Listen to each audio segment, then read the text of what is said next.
Hi hello guys, welcome to Vaidik India. Friends, aloo paratha இந்த மாதிரி நீங்கள் செஞ்சுருக்கிறீங்களா? இந்த மாதிரி மினி ஆலு பராத்தா ஒரே ஒரு டைம் மட்டும் நீங்கள் செஞ்சு சாப்பிட்டீங்கன்னா டேஸ்ட் உண்மையிலேயே சூப்பராக இருக்குங்க. இதே ஈவினிங் ஸ்நாக்ஸாக கூட குழந்தைங்களுக்கு நம்ம செஞ்சு கொடுக்கலாம். வெயிட் லாஸ் பண்ணணும்னு நினைக்கிறவங்க தாராளமாக செஞ்சு சாப்பிட்லாங்க. அவ்வளோ ஒரு டேஸ்ட்டாக இருக்கும். எப்போவுமே நம்ம சப்பாத்தி இந்த மாதிரியே செஞ்சு சாப்பிட்றதுக்கு. ஸோ கோதுமை மாவில் நம்ம இந்த மெத்தடில் செஞ்சு சாப்பிட்டோம்னா உண்மையிலேயே சொல்கிறாங்க டேஸ்ட் அவ்வளோ ஒரு அருமையாக இருக்கும். அதுக்கப்புறமா நம்ம நைட் டின்னர் மார்னிங் பிரேக்ஃபாஸ்ட்டாக கூட இதை செஞ்சு சாப்பிட்லாம். அவ்வளோ ஒரு சூப்பராக இருக்குங்க. நான் செஞ்ச இதே மெத்தடில் நீங்கள் ஒரே ஒரு டைம் மட்டும் ட்ரை பண்ணி பாருங்களேன். உண்மையிலேயே சொல்கிறேங்க டேஸ்ட் வந்து இங்கே பாருங்கள் அவ்வளோ ஒரு அட்டகாசமாக இருக்கும். இது சாப்பிட்றதுக்கு ரொம்ப ரொம்ப டேஸ்ட்டாக இருக்கும். இதில் உள்ளே வந்து நம்ம ஸ்டஃப் பண்ணி செஞ்சுருக்கிறதுனால அவ்வளோ ஒரு அருமையாக இருக்குங்க. இதனுடைய டேஸ்ட்டுக்கு கண்டிப்பாக நான் கேரண்டிங்க. வாங்க இந்த ஆலு பராத்தா எப்படி செய்யுதுன்னு சொல்லிட்டு நம்ம வீடியோக்குள்ளே போய் பார்க்கலாம். அதுக்கு முன்னாடி ஒரு சின்ன ரெக்வெஸ்ட் ஃப்ரெண்ட்ஸ், அமேசான்லேருந்து நீங்கள் ஏதாச்சும் பொருள் ஆர்டர் பிளேஸ் பண்ணி வாங்கணும்னு நினச்சிங்கன்னா கண்டிப்பாக என்கிட்ட கமெண்ட் பாக்ஸில் கமெண்ட் பண்ணுங்கள். அதனுடைய லிங்க் வந்து நான் டிஸ்கிரிப்ஷன் பாக்ஸில் கொடுக்குறேன். ஸோ நீங்கள் அந்த லிங்க்கை வச்சு நீங்கள் வாங்கினீங்கன்னா எனக்கு ஒரு சின்ன யூஸ்ஃபுல்லானதாக இருக்குங்க. ஸோ அதே மாதிரி செய்யுங்க, எனக்கு ஒரு சின்ன ஹெல்ப்பாக இருக்கும். இன்னும் நம்ம சேனலை சப்ஸ்கிரைப் பண்ணாமல் நிறைய பேர் வீடியோ பார்த்துட்டு இருக்கிறீங்க. ப்ளீஸ் நம்ம சேனலை சப்ஸ்கிரைப் பண்ணி சப்போர்ட் பண்ணுங்கள். இது வரைக்கும் சப்ஸ்கிரைப் பண்ணி சப்போர்ட் பண்ண எல்லாருக்குமே ரொம்ப ரொம்ப நன்றிங்க. இப்போ வாங்க வீடியோக்குள்ளே போகலாம். Hi hello guys, welcome to Vaidik media. Friends, இப்போ நம்ம மினி ஆலு பராத்தா செய்யறதுக்கு ஃபஸ்ட்டு நான் வந்து இந்த கப்பில் ஒரு 2 கப் அளவுக்கு கோதுமை மாவு எடுத்துருக்குறேங்க. உங்களுக்கு ஆலு பராத்தா எந்த அளவுக்கு தேவையோ குவான்டிட்டி நீங்கள் அதுக்கு பொறுத்த மாதிரி நீங்கள் எடுத்துக்கோங்க. அடுத்தது இப்போ இதுலேயே வந்து இந்த மாவுக்கு தேவையான அளவுக்கு நம்ம சால்ட் எடுத்துக்கலாம். சால்ட்டும் அதே மாதிரி தாங்க, இந்த மாவுக்கு எந்த அளவுக்கு தேவையோ அந்த அளவுக்கு சால்ட் ஆட் பண்ணிக்கலாம். அடுத்தது இங்கே பாருங்கள், ஒரு 1/2 டீஸ்பூன் அளவுக்கு வெறும் மிளகாய் தூள் எடுத்துருக்கிறேன், இதையும் இதில் ஆட் பண்ணிக்கலாம். ஒரு 1/2 டீஸ்பூன் வந்து சீரகம் எடுத்துருக்கிறேன், இதையும் இதுலேயே ஆட் பண்ணிக்கலாம். ஒரு 1/2 டீஸ்பூன் வந்து கரம் மசாலா எடுத்துருக்குறேங்க, இதையும் இதில் போட்டுக்கலாம். கரம் மசாலா ஆட் பண்ணும்போது நம்மளுக்கு ஆலு பராத்தா சாப்பிடும்போது நல்லா வாசனையாக இருக்கும். அடுத்தது ஒரு 1/4 டீஸ்பூன் அளவுக்கு மஞ்சள் தூள் எடுத்துருக்குறேன், இதையும் இதில் ஆட் பண்ணிக்கலாம். ஆட் பண்ணிவிட்டு இங்கே பாருங்கள் கொஞ்சமாக கொத்தமல்லி எடுத்து இந்த மாதிரி பொடிசாக கட் பண்ணி வச்சுருக்கிறேன். இப்போ இதையும் இதில் ஆட் பண்ணிவிட்டு ஃபஸ்ட்டு இது எல்லாத்தையுமே நல்லா நம்ம மிக்ஸ் பண்ணிக்கலாம். இந்த மாதிரி ஒன்று சேர இந்த மாதிரி நல்லா கை வச்சு நல்லா இப்படி மிக்ஸ் பண்ணி எடுத்துக்கலாம். இந்த ஆலு பராத்தா வந்து குழந்தைங்களுக்கெல்லாம் நீங்கள் செஞ்சு கொடுத்தீங்கன்னா நல்லா விரும்பி சாப்பிடுவாங்க. அதே மாதிரி வெயிட் லாஸ் பண்ணணும்னு நினைக்கிறவங்களாம் இந்த மெத்தடில் செஞ்சு சாப்பிட்டிங்கனாக்கா உங்களுக்கு நம்ம டெய்லி சப்பாத்தி செஞ்சு சாப்பிடுவோம் பார்த்தீங்களா வெயிட் லாஸ் பண்ணும்போது, அப்போ அந்த போர் அடிக்காமல் இருக்குங்க. ஸோ நல்லா விரும்பி சாப்பிடுவீங்க. இப்போ இங்கே பாருங்கள், நல்லா இதை மிக்ஸ் பண்ண உடனே நார்மல் வாட்டர் இருக்குது பார்த்தீங்களா, நார்மலாக வாட்டர், அந்த வாட்டரை இதில் ஊற்றி நம்ம சப்பாத்தி மாவு எப்படி மிக்ஸ் பண்ணி எடுப்போமோ அந்த மாதிரி இதை நல்லா மிக்ஸ் பண்ணி எடுத்துக்கலாம். பாருங்கள், இந்த மாதிரி நல்லா மிக்ஸ் பண்ணிடுங்க. மாவு வந்து எல்லாம் ஒன்று சேர்ந்து வரணும். அதே மாதிரி மாவு நல்லா சாஃப்டாக மிக்ஸ் பண்ணி எடுத்துக்கோங்க. இங்கே பாருங்கள், இப்போ இந்த அளவுக்கு நல்லா மிக்ஸ் பண்ண உடனே கொஞ்சமாக ஒரு 2 டீஸ்பூன் அளவுக்கு ஆயில் எடுத்துருக்கிறேன். இந்த ஆயில் வந்து இதில் ஆட் பண்ணி இந்த மாதிரி நல்லா மிக்ஸ் பண்ணி எடுத்துக்கலாம். இந்த மாதிரி ஆயில் நம்ம ஆட் பண்ணி மிக்ஸ் பண்ணும்போது மாவு நம்மளுக்கு நல்லா சாஃப்டாக கிடைக்கும். அதே மாதிரி மேலே வந்து காஞ்சி போகாமல் இருக்குங்க. அதனால தான் இந்த ப்ராசஸ் பண்ணுறது. லைட்டாக ஆட் பண்ணிக்கோங்க ஆயிலு. இங்கே பாருங்கள், இப்போ இந்த அளவுக்கு நல்லா மிக்ஸ் பண்ணிட்டேங்க. ஃப்ரெண்ட்ஸ், சப்பாத்தி நல்லா சாஃப்டாக வரதுக்கு ஒரு சின்ன டிப்ஸ் சொல்கிறேன், ஃபாலோ பண்ணிக்கோங்க. எப்போயுமே மாவு வந்து நம்ம நல்லா போட்டு அழுத்தி மிக்ஸ் பண்ணக்கூடாதுங்க. நல்லா சாஃப்டாக அப்படியே மிக்ஸ் பண்ணி வச்சிங்கனாக்கா, அதேமாதிரி சுடு தண்ணியில் போட்டு மிக்ஸ் பண்ணிங்கன்னா சப்பாத்தி வந்து நல்லா சாஃப்டாக வருங்க. இங்கே பாருங்கள், இப்போ இந்த மாவு அப்படியே நம்ம ஒரு தட்டு போட்டு மூடி ஒரு 10 நிமிஷம் அப்படியே ஊற விட்டுறலாம். ஃப்ரெண்ட்ஸ், இப்போ நம்மளுக்கு மாவு நல்லா ஊறுறதுக்குள்ளே நம்ம வந்து உருளைக்கிழங்கு வேக வச்சுக்கலாம். அதுக்கு நான் வந்து ஒரு 1/4 கிலோ அளவுக்கு உருளைக்கிழங்கு எடுத்துருக்குறேங்க. ஒரு 4 உருளைக்கிழங்கு இருக்கும். இப்போ இதை வந்து இந்த மாதிரி வாஷ் பண்ணிவிட்டு கட் பண்ணி போட்டு வச்சுருக்கிறேன். இதில் வந்து தேவையான அளவுக்கு கொஞ்சமாக சால்ட் ஆட் பண்ணிக்கலாம். சால்ட் ஆட் பண்ணிவிட்டு இதை அப்படியே மூடி போட்டு நல்லா ஒரு 10 நிமிஷம் நல்லா வேக வச்சு எடுத்துக்கலாம். ஃப்ரெண்ட்ஸ், இங்கே பாருங்கள், இப்போ இந்த உருளைக்கிழங்கு வந்து நல்லா சூப்பராக வெந்துருச்சுங்க. இப்போ நம்ம இந்த தோலெல்லாம் அப்படியே ஃபுல்லாக எல்லாத்தையுமே உரிச்சு எடுத்துக்கலாம். இங்கே பாருங்கள், இந்த மாதிரி எவ்வளோ ஈஸியாக வருது பாருங்கள் இந்த தோலெல்லாம்.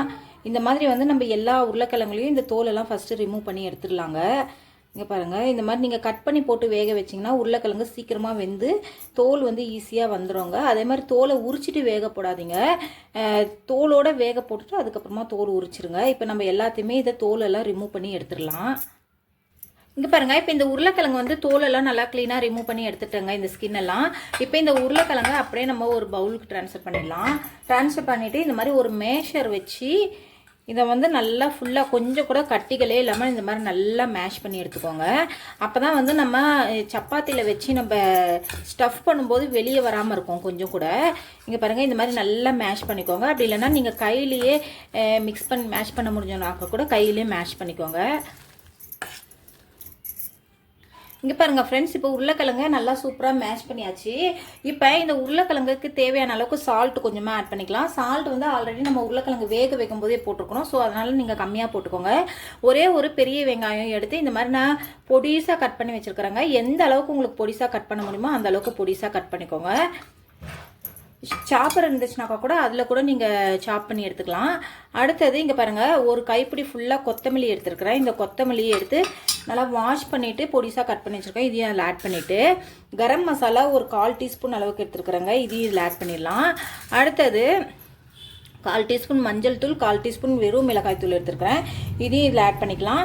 மிளகாத்தூளும் அதே மாதிரி தாங்க, நம்ம எல்லாமே மாவில் போட்டு மிக்ஸ் பண்ணியிருக்கிறதுனால பார்த்து நீங்கள் அதுக்கேற்ற மாதிரி கம்மியாக ஆட் பண்ணிக்கோங்க. அடுத்தது ஒரே ஒரு பச்சை மிளகாய் எடுத்து இந்த மாதிரி பொடிசாக கட் பண்ணி வச்சுருக்கிறேன். இதையும் இதில் ஆட் பண்ணிக்கோங்க. நீங்கள் குழந்தைங்களுக்கெல்லாம் கொடுக்குறதா இருந்தால் பச்சை மிளகாவை ஸ்கிப் பண்ணிடுங்க. அதுக்கு பதிலாக மிளகாத்தூளே இந்த மாதிரி எடுத்துக்கோங்க. இப்போ இது எல்லாத்தையுமே நம்ம இதில் ஆட் பண்ணிவிட்டு இந்த மாதிரி நம்ம கை வச்சு நல்லா மிக்ஸ் பண்ணிக்கலாம். பாருங்கள், இந்த மாதிரி நல்லா மிக்ஸ் பண்ணிக்கோங்க. இந்த மிளகாத்தூள், உப்பு, அதுக்கப்புறமா அந்த வெங்காயம் வந்து எல்லா இடத்துலையும் நம்மளுக்கு பரவி வரணும். அந்த அளவுக்கு நம்ம கை வச்சு நல்லா மிக்ஸ் பண்ணி எடுத்துடலாம். இது செய்யறது வந்து ரொம்ப ஈஸிங்க. இந்த சப்பாத்தி எல்லாம் சாப்பிடாத குழந்தைங்களுக்கெல்லாம் நீங்கள் இந்த மெத்தடில் செஞ்சு கொடுத்தீங்கன்னா நல்லா விரும்பி சாப்பிடுவாங்க.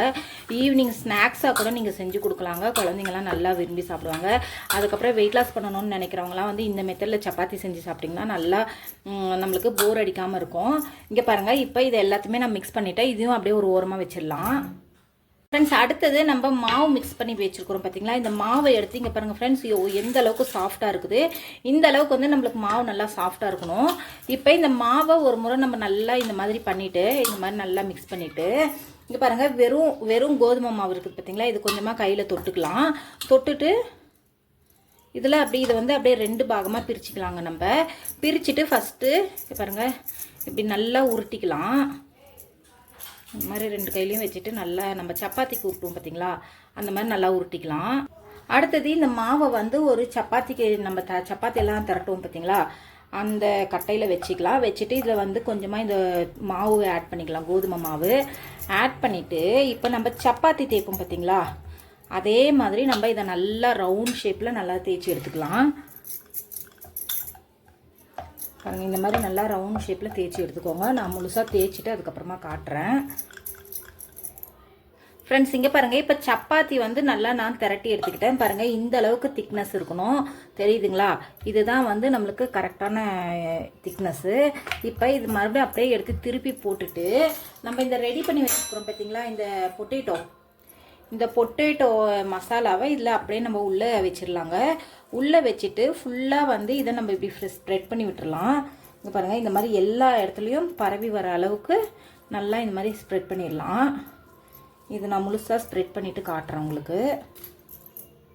இங்கே பாருங்கள், இப்போ இந்த பொட்டேட்டோவை வந்து நான் ஃபுல்லாக ஸ்ப்ரெட் பண்ணி விட்டுட்டேங்க.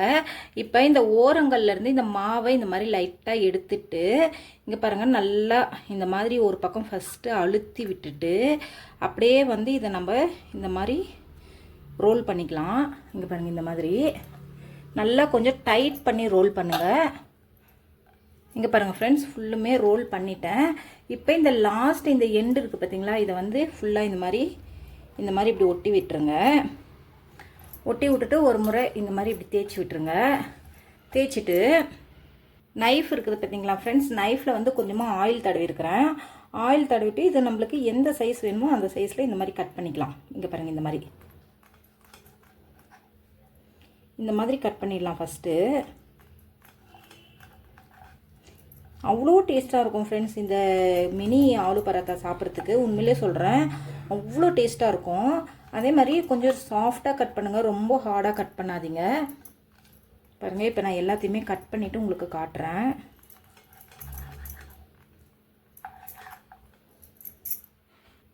ஃப்ரெண்ட்ஸ் இங்கே பாருங்கள், இப்போ எல்லாத்தையுமே நான் இந்த மாதிரி கட் பண்ணிட்டேன். இப்போ இதை வந்து லேசாக இப்படி ஒரு ப்ரெஸ் கொடுத்துட்டு, நம்ம சப்பாத்தி மாவு இருக்குது பார்த்தீங்களா, இந்த கோதுமை மாவு, இதில் லேசாக இப்படி டிப் பண்ணிவிட்டு கையிலே வந்து நம்ம இந்த மாதிரி பண்ணி விட்டுக்கலாங்க. இங்கே பாருங்கள், இந்த மாதிரி கையிலேயே நம்மளுக்கு வந்து எந்த அளவுக்கு அகலம் தேவையோ அந்த அளவுக்கு நம்ம கையிலே இப்படி பண்ணி விட்டுக்கலாம். அவ்வளோதான் ஃப்ரெண்ட்ஸ். இப்போ இதே மாதிரி வந்து எல்லாத்தையுமே நம்ம இதே மாதிரி பண்ணி எடுத்துக்கலாம். எல்லாத்தையும் இதே மாதிரி நான் பண்ணிவிட்டு காட்டுறேன் ஃப்ரெண்ட்ஸ் உங்ககிட்ட. பாருங்கள், அவ்வளோதான் ஃப்ரெண்ட்ஸ். ரொம்ப ரொம்ப ஈஸி ஃப்ரெண்ட்ஸ். இது ரொம்ப ஒரு கஷ்டமான வேலையே இல்லை, அவ்வளோ ஒரு ஈஸியாக இருக்கும். ஆனால் சாப்பிட்றதுக்கு டேஸ்ட் வேறு லெவலில் இருக்குங்க. டேஸ்ட்டுக்கு உண்மையிலே சொல்கிறேன், நான் கேரண்டி. இங்கே பாருங்கள், இந்த மாதிரி இப்போ எல்லாத்தையுமே நம்ம இந்த மாதிரி செஞ்சு எடுத்துக்கலாம் ஃப்ரெண்ட்ஸ். இங்கே பாருங்கள், எல்லாத்தையுமே நான் இந்த மாதிரி செஞ்சு எடுத்துக்கிட்டேங்க. இப்போ இது அப்படியே ஒரு ஓரமாக இருக்கட்டும். நம்ம வந்து இதை இப்போ ஒரு பேனில் போட்டு நல்லா ஃப்ரை பண்ணி எடுத்துக்கலாம். இங்கே பாருங்கள், இப்போ நம்ம வந்து ஃப்ரை பண்ணி எடுத்துக்கலாம். அதுக்கு ஒரு பேன் வச்சுருக்குறோங்க. இப்போ இந்த பேனில் வந்து நம்ம ஃபஸ்ட்டு ஆயில் ஆட் பண்ணிக்கலாம். ஆயில் வந்து கொஞ்சம் தாராளமாக ஆட் பண்ணிக்கோங்க. அப்போ தான் வந்து நம்மளுக்கு ஆலு பராத்தா நல்லா சாஃப்டாக கிடைக்கும். இப்போ ஆயில் ஆட் பண்ணிட்டேன். இந்த ஆயிலை வந்து ஃபுல்லாக இப்போ எல்லா இடத்துலையும் இந்த மாதிரி ஸ்ப்ரெட் பண்ணி விட்டுடலாம். இப்போ எண்ணெய் வந்து நல்லா காயிட்டோங்க. காய்ஞ்சதுக்கப்புறமா நம்ம வந்து இது எல்லாத்தையுமே அப்படியே ஒன்று ஒன்றா இதில் சேர்த்துக்கலாம். இங்கே பாருங்கள் ஃப்ரெண்ட்ஸ், இப்போ ஆயில் நல்லா காஞ்சிச்சு. இப்போ நம்ம இந்த ரெடி பண்ணி வச்சுருக்கிற இந்த மினி ஆலு பராத்தா ஒன்று ஒன்று அப்படியே இதில் ஆட் பண்ணிடலாம். இங்கே பாருங்கள், இந்த மாதிரி இது சாப்பிட்றதுக்கு உண்மையிலே சொல்கிறாங்க அவ்வளோ டேஸ்ட்டாக இருக்கும். குழந்தைங்களாம் நல்லா விரும்பி சாப்பிடுவாங்க. இது எல்லாத்தையுமே இதில் வச்சுட்டு ஸ்டவ் லோ ஃப்ளேமில் வச்சுருங்க, ஹை ஃப்ளேமில் வைக்காதீங்க. ஸ்டவ் லோ ஃப்ளேமில் வச்சுட்டு அப்படியே நம்ம நல்லா வேக விட்டுக்கலாம். ஸ்டவ் லோ ஃப்ளேமில் வச்சு நல்லா ஒரு 5 நிமிஷம் நல்லா வேக விட்டுருலாங்க. ஃப்ரெண்ட்ஸ் இங்கே பாருங்கள், இப்போ ஒரு பக்கம் நல்லா வெந்துருச்சுங்க. இது அப்படியே நம்ம இன்னொரு பக்கம் திருப்பி வச்சுக்கலாம். ஸ்டவ் வந்து லோ ஃப்ளேம்லேயே வச்சு நல்லா வேக விடுங்க. அப்போ தான் வந்து இது ஆலு பராத்தா நல்லா வெந்து வரும். இல்லைனா உங்களுக்கு வந்து மேலே நல்லா கரிஞ்ச மாதிரி ஆகிடும், உள்ளே வந்து வேகாமலே இருக்குங்க. இப்போ எல்லாத்தையுமே ஒன்றுனா இந்த மாதிரி திருப்பி போட்டுட்டு மறுபடியும் இது மேலே வந்து கொஞ்சமாக நம்ம ஆயில் ஸ்ப்ரெட் பண்ணிக்கலாம். பாருங்கள், எல்லாத்தையும் நான் திருப்பி விட்டுட்டேன். இப்போ நம்ம ஆயில் ஸ்ப்ரெட் பண்ணிக்கலாம். உங்களுக்கு வேணும்னா நீங்கள் நெய் கூட இதில் ஆட் பண்ணிக்கலாங்க. ரொம்ப ரொம்ப சூப்பராக இருக்கும், சாப்பிட்றதுக்கு டேஸ்ட்டாக இருக்கும். இப்போ இன்னொரு பக்கமும் நல்லா வெந்து வரட்டும். ஃப்ரெண்ட்ஸ் இங்கே பாருங்க, இப்போ 2 பக்கமும் நல்லா சூப்பராக கோல்டன் ப்ரௌன் ஆயிடுச்சுங்க. இப்போ இதை நம்ம அப்படியே தனியாக எடுத்துக்கலாம் ஒரு பிளேட்.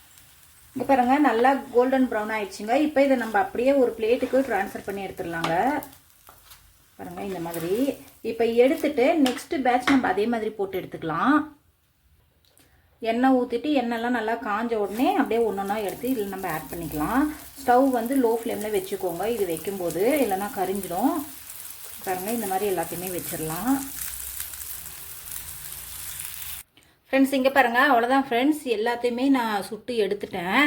எவ்வளோ ஒரு சூப்பராக இருக்குது பாருங்கள். இதை பார்க்குறதுக்கே அப்படியே நம்ம எடுத்து சாப்பிடணும் போல் இருக்குதுங்க. அவ்வளோ ஒரு டேஸ்ட்டாக இருக்கும் இது சாப்பிட்றதுக்கு. மினி ஆலு பராத்தா சூப்பராக ரெடி ஆயிடுச்சுங்க. இங்கே பாருங்கள் ஃப்ரெண்ட்ஸ், இது உள்ளே அப்படியே எவ்வளோ சூப்பராக இருக்குது பாருங்கள். பார்க்குறதுக்கு அவ்வளோ சூப்பராக இருக்கும் உங்கள் டேஸ்ட்டு. அவ்வளோதான் ஃப்ரெண்ட்ஸ், சூப்பரான மினி ஆலு பராத்தா ரெடி ஆயிடுச்சுங்க. இந்த வீடியோ பிடிச்சிச்சுன்னா லைக் பண்ணுங்கள், ஷேர் பண்ணுங்கள், கமெண்ட் பண்ணுங்கள். மறக்காமல் நம்ம சேனலை சப்ஸ்கிரைப் பண்ணி சப்போர்ட் பண்ணுங்கள். அப்படியே பக்கத்தில் உள்ள பெல் ஐக்கானையும் கிளிக் பண்ணிவிடுங்க. பாய்.